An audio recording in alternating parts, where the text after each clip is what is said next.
Hey guys, welcome back. It's been probably about a week since I've been in the shop. I've been real busy at work and working in the basement and stuff like that. I'm going to do some more stuff to the 59 Impala today. I got a bunch of parts. First thing I want to wrap up is put these on. These are the latches that hold the convertible top. The ones I had before were not for the right year. I think they were for 61 or 62 or something like that. I'm not sure, but these should be the correct ones. And also this car was missing this latch for the glove compartment so that I could shut the glove compartment door, because when I got the car, it didn't even have a glove compartment door itself. It only had a hole in the dash, so we had to find one of those and all that stuff. So I want to get these parts on first, these little parts, get them out of the way before I misplace them somewhere and forget where I put them. Also, let's go to the back here and show you what I got here. So these are the rear bumper sides. Right there and there, I have the center section for the Continental kit. I have all the big parts for the Continental kit painted, and then those are the covers that go inside of the rear quarter panels on the inside of the car. But I have all the big parts for the Continental kit painted. That's the front bumper right there. I still have to do the spacers and stuff. I forgot to paint those. I think they're laying over here on the ground. So all these spacers and I don't know if the spacers are in here or not, but there should be. There's these little round spacers that are just bare steel. Here they are. I need to paint all this stuff, and I'm just going to use a spray can. I'm going to clean them up, wire wheel them just to clean them up, and then just spray can them black so that we can put this Continental kit on. I have not put a Continental kit on a 59 Impala in a few years, so I definitely do not remember much about it at all. I believe that envelope on the floor right there has the paperwork in it. So we're probably I'll do that on camera, probably go through the process. I'm sure I'll make some mistakes along the way putting it together. I'll have to probably, put something together, take it apart, put it together a couple times, just so that I remember how to do it. Like I said, it's been so long that I just don't remember. And then this right here, I'm gonna clean up, and I think I'm just gonna put some clear coat on it and just leave it bare steel. So that's where we are with that. So at least now I can get this rear bumper put on, the Continental kit and all that installed on the car. I still need to do some adjustments on these housings. You see how this housing has a gap here? This housing should be flush with the edge of the quarter panel, and it's not. It's in a little bit. I'm going to loosen them up. I might have to oblong the holes in the body and slide it out more. I do not know why they're like that. I think these are aftermarket pieces, but I'm not sure. I didn't know that they made those aftermarket. But once again, I didn't order the parts for this car, so I'm not sure. But I do need to fix that because that looks like shit. This needs to get moved out. Like I said, whether I have to slot the body holes to get it to slide over or whatever I need to do, that's what I'm going to do to get those to look better. So that'll be also, I'll probably do that when I do the Continental kit, or maybe separately. It just all depends on how long. I think the Continental kit's probably going to take me a little bit of time, especially because I really don't remember how to do it. So first thing I'm going to do is I'm going to go ahead and get that trunk latch, or the glove compartment latch on. I'm not going to video that. It's 2 Phillips screws. It goes up there. I might have to adjust it a little bit so that when it shuts, flush with the rest of the dashboard. I still have to mess with that ashtray. That ashtray in there is hanging down a little bit. See that? It's not shut all the way. So I think there's adjustments on that. I need to move it around a little bit so that it shuts flush. So I'm going to mess with those 2 first, and then I'll put on those latches for the top, which go up here. You can see the screws hanging out because I went to put on the latches and they were the wrong ones. I still got to grease those hinges. I try not to spray grease in the front shop here, or like silicone or anything like that, because I do my paint work up here. Normally, when the back building's done is where I'll be doing all my assembly of cars. So once I get the back building done, I can assemble back there and I don't have to worry about grease and contaminants in the front area. But these are the latches that came with the car, and these are not right for this year. They don't fit up there. They're not the right style. So hopefully those other ones are the correct ones, and I can get that at least wrapped up for the most part. So let me go and get this done. these two areas adjusted and shut, and then I'll come back, we'll put those latches on real quick, and then I want to start unbolting that manifold, passenger side manifold that was leaking, that had a crack in it. The one stud was stripped out, and when you could barely see up underneath there when you're underneath the car to see that manifold. So I'm gonna have to I'll do the bottom, I'll get the bottom pipe off camera, and then I'll come back and we'll take apart this manifold and get it out of here and get the new one ready to go on. I don't have a gasket. I got to go pick a gasket up. So I probably won't put the new one on today, but we'll at least get this one unbolted and off.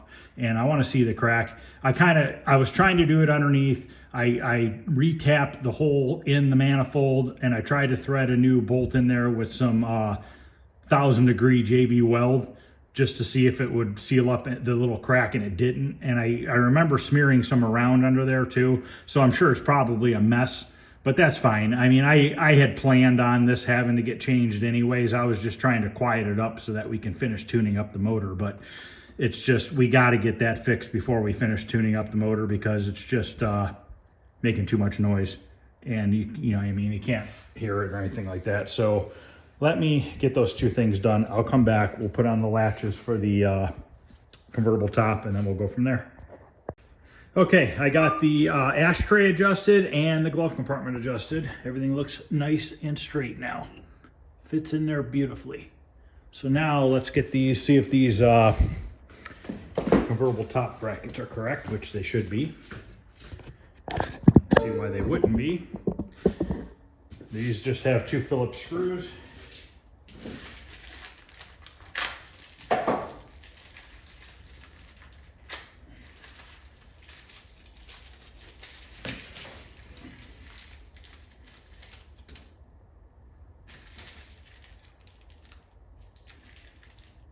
Making sure, I think it goes this way, just like that.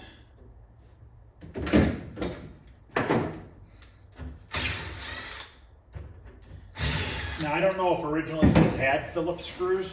I did not have the screws for these, so I went and I bought some stainless steel machine screws that fit. I don't remember what size they are.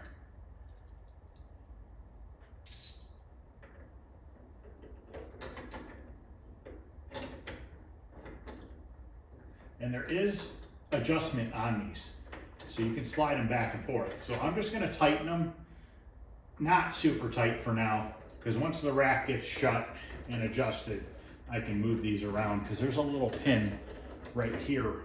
The pin goes into that. I'm trying to make sure, I think the pin goes on the outside.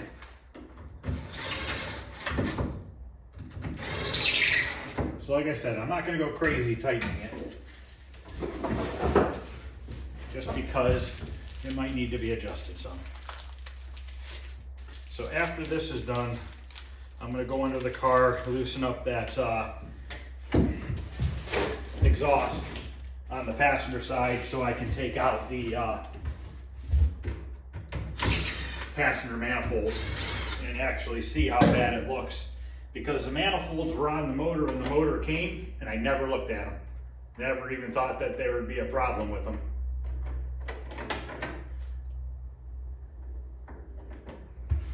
Just a pain in the butt. There we go. Floor is painted and it's slippery. I'm actually going to be putting some sound deadening over top of the floor. It's a mat that goes down. I just haven't put it down yet because I didn't want to crawl all over it and potentially damage it. So I figured I'd do it once I get everything under the dash worked out, figured out.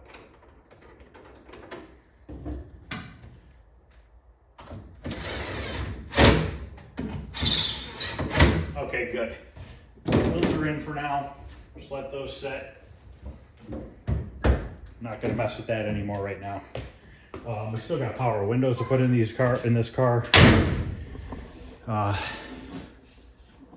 So now I'm going to turn off the camera again. I'm going to go underneath the car and I'm going to work on getting that exhaust drop down. I also have to buy some new studs for the manifold on this side because the ones that were in the manifold when I got it and I sandblasted it, they were completely rotted. And I actually had to heat the manifold up and spin the studs out. So I got to pick up some new studs for it as well. But I want to at least get this popped off today.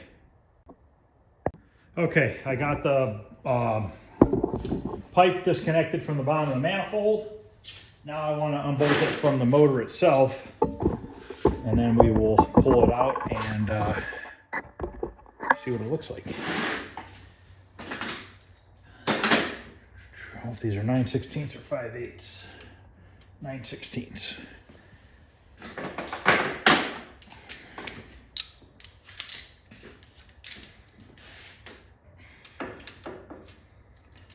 Probably have to get a open-end wrench at some point here.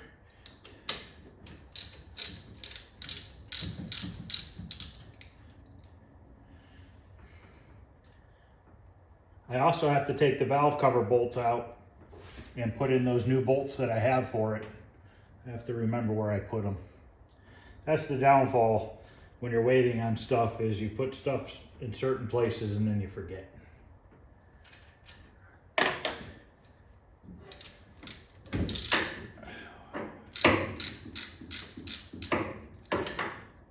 All this stuff is not very tight. It all is going to need to be tightened up after the motor runs for a little while.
Glad it's the passenger side, not the driver's, because that'd be a real pain with that steering setup.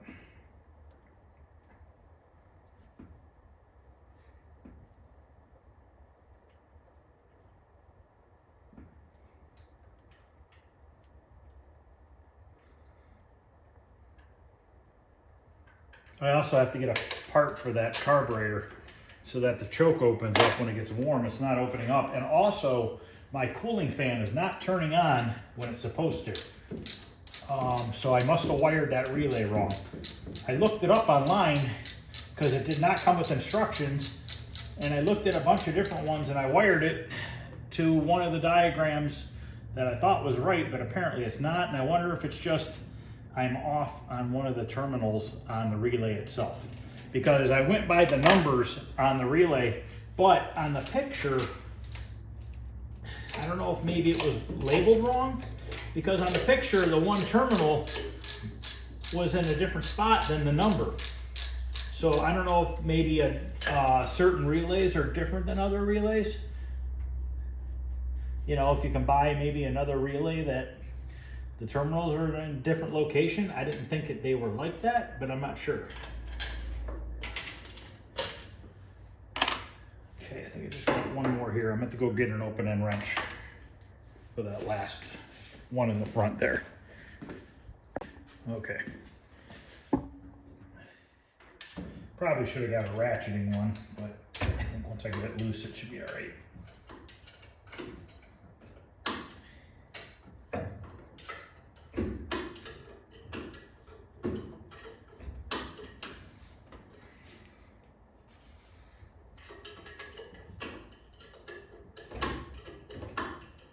I like doing this stuff on camera because it lets you know that it doesn't take very long to get one of these manifolds off. A couple minutes.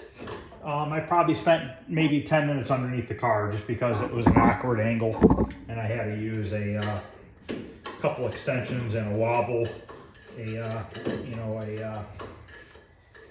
think of what they're called. Swivel. attachment so I can get onto the nut. There are a couple new studs on the bottom of this one, but there's only 2. I might have a 3rd stud actually. If not, I'll just you can buy a box of studs at the parts store. I think these are 3/8 studs. Okay, now I gotta get this pipe out of the manifold. Okay, good, it came right out. Now I gotta try to get this out of here.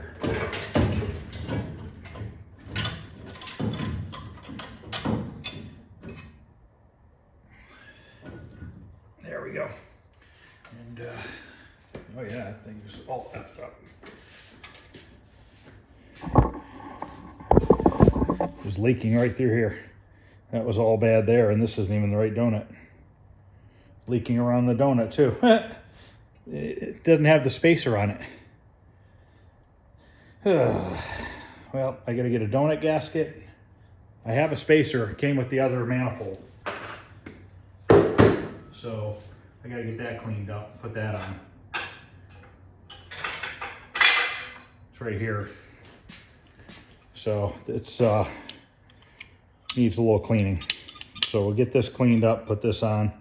Then that donut gasket will go on correctly. See, that was already on the bottom of the motor when I got it. So I don't know, I didn't look up in there, but that's definitely a huge leak is that. I don't know why they did that, but it is what it is, you know. I'll find it and I'll get it fixed. That's all there is to it.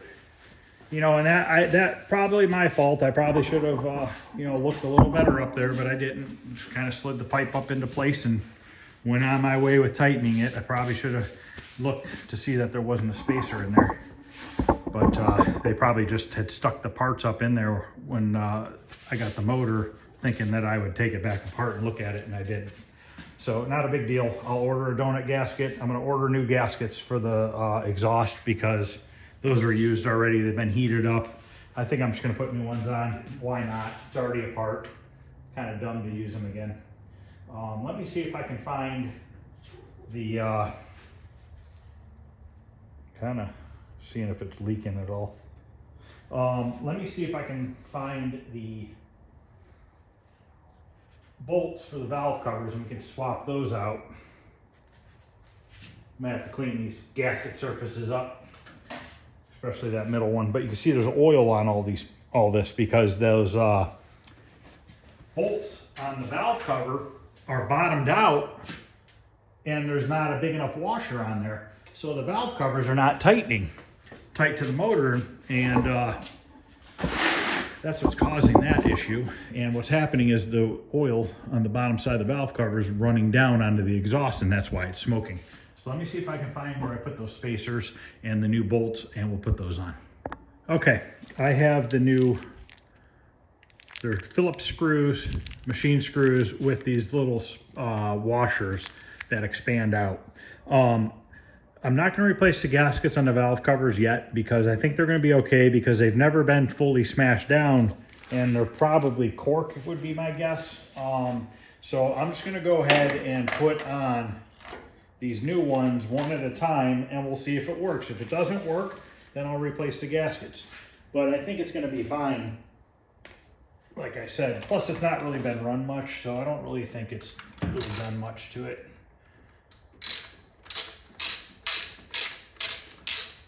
Should be 6 bolts per side. Now I could probably get away with just putting another washer underneath these, but that's not the right way to do it. Actually, yeah, these had a washer on it, but these bolts are just too long. See how long they are? In comparison to the original Phillips style ones are quite a bit shorter, so that gives you the opportunity to tighten it down. So what I'm going to do is I'm going to just put all of these on here and lightly at first, and then I'll go back and I'm just going to kind of torque them by hand. I'm not going to use a torque wrench or anything like that. I'm just going to go by feel and just tighten it up to where I think it should be good. And we can always go back and snug them up a little bit more once it warms up. I don't think these are torqued very much. I'd have to look in the book, but I don't think it's much. I can definitely feel that. Just by that little bit of tightening, I felt it draw down onto that gasket.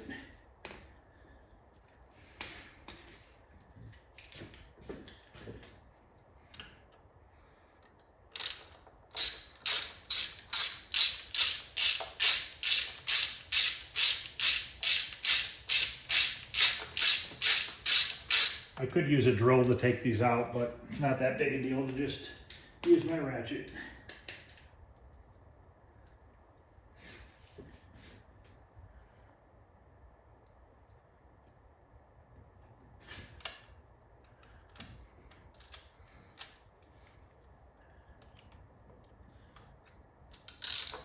So I'm going to go ahead and get all these on.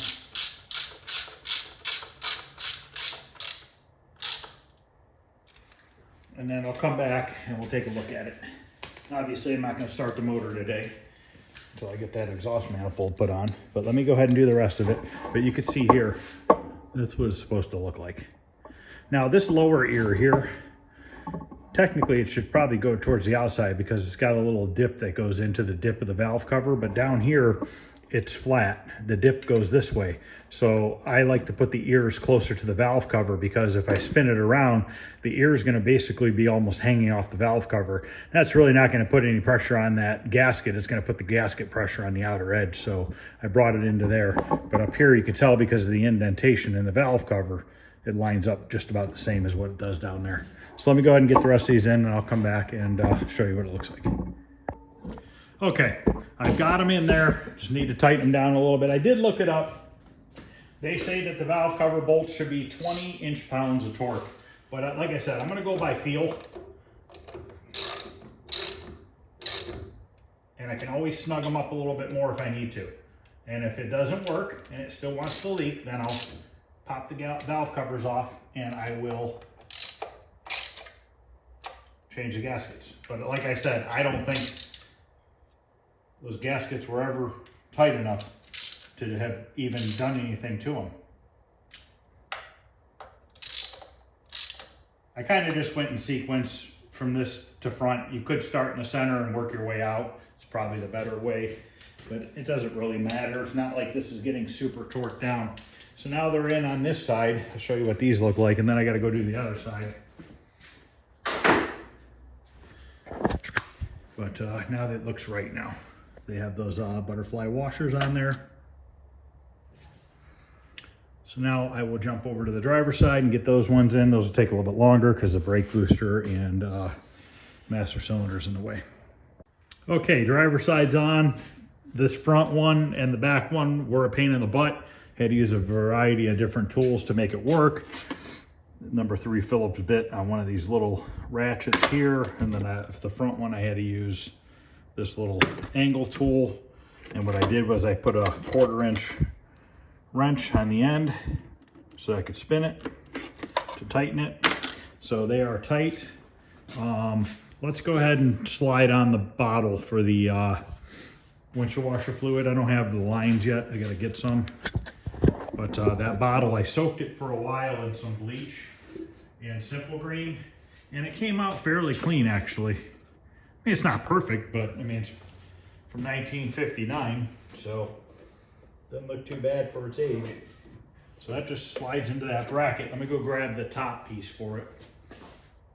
Okay, here's the lid for it.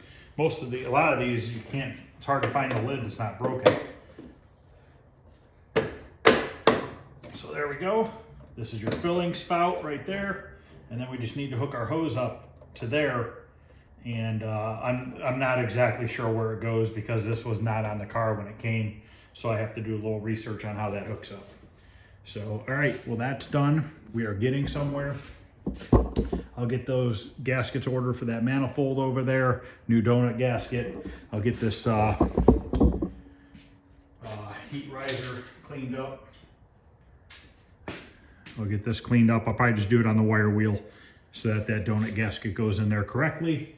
I do have this gasket here, which is not the right one, but I need a flat gasket like this for this side. That's from something different. So, all right, guys, that's going to end this video. Nothing too crazy. Just starting to wrap up the little things on this car as I'm getting the parts. I have a couple bump stops here that need to go on. There's some screw-in bump stops. Well, actually, no, that is not a screw-in bump stop. That right there on the core support was the original battery hold down. I do not have that, so I kind of made one for now. But yeah, I got some bump stops to put in, and a piece of weather stripping along that back edge. You know, there's still quite a few little things, odds and ends to do. Once I get this motor tuned up and running, I want to get the hood on it so I can get the molding and everything going on the hood, which the hood's in the back, I think. Yeah, the hood's in the back shop. That's all ready to go on. So, all right, guys, that's going to end this video. Nothing too crazy. Just wrapping up some small stuff as I get it in. So, next video is either going to be putting the exhaust back together or possibly doing the Continental kit. So, all right, guys, thanks for watching. If you like what you're seeing, please like, subscribe, share. Any questions or comments, feel free to ask. Other than that, I will see you guys later.